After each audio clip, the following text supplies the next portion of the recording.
मुझे लग रहा है कि आज समाज में एक आंधी चल रही है और इस आंधी से खुद को बचना है तो अपने संस्कार, अपने वैल्यू सिस्टम को बचा के रखना होगा और अपने परिवार को भी इस वैल्यू सिस्टम से जोड़ना होगा।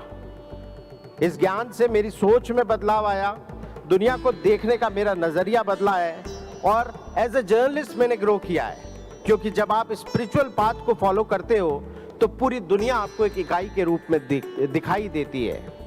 दुनिया में किसी भी आध्यात्मिक संस्था का इतना बड़ा नेटवर्क नहीं है। यह सिर्फ आंकड़ा नहीं है, ये सेंटर समाज के लाइट हाउस हैं, ये हीलिंग सेंटर्स हैं। ज्ञान और योग के जरिए यहाँ लोगों की आत्मा की पॉलिशिंग करके लोगों को देवतुल्य बनाने का प्रयास किया जा रहा है।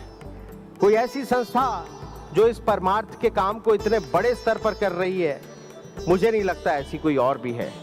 इंसान से परिवार और परिवारों से समाज बनता है, समाज से देश और देशों से दुनिया बनती है।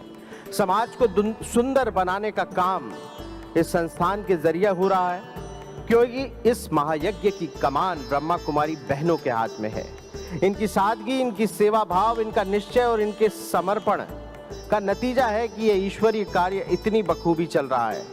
Happiness, personal growth, value system को इनरिच करने की ये जो पहल है ब्रह्मा कुमारी द्वारा जो काम किया जा रहा है, वो वुमेन एम्पावरमेंट का एक बहुत अनूठा एग्जाम्पल है।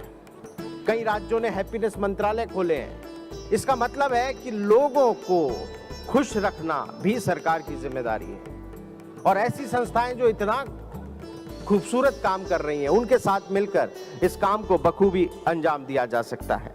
क्या खाना चाहिए, क्या पढ़ना चाहिए, पैसे कैसे कमाए जाएं, ये तो सब सिखा रहे हैं। बड़ी बड़े विश्वविद्यालय सिखा रहे हैं, बच्चों को पेरेंट्स सिखा रहे हैं, लेकिन कैसे सोचना चाहिए, कैसे व्यवहार करना चाहिए, कैसे खुश रहना चाहिए, ये कोई नहीं सिखा पा रहा। लेकिन ये संस्थान ये काम कर रही है।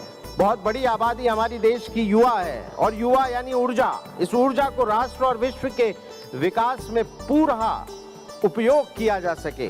भारत के युवाओं और भावी पीढ़ी को फिजिकल हेल्थ के साथ साथ मेंटल, इमोशनल और स्पिरिचुअल हेल्दी होना बहुत जरूरी है। जैसे लॉ एंड ऑर्डर मेंटेन करने के लिए पुलिस थाने होते हैं, वैसे ये Brahma Kumari centres healing centres हैं। अगर कोई जीवन में नकारात्मकता, स्ट्रेस और डिप्रेशन फेस कर रहा है, उन्हें इन सेंटर्स में जाकर इन बहनों की मदद से जीवन और अपनी सोच में सकारात्मक बदलाव लाने के प्रयास करने चाहिए।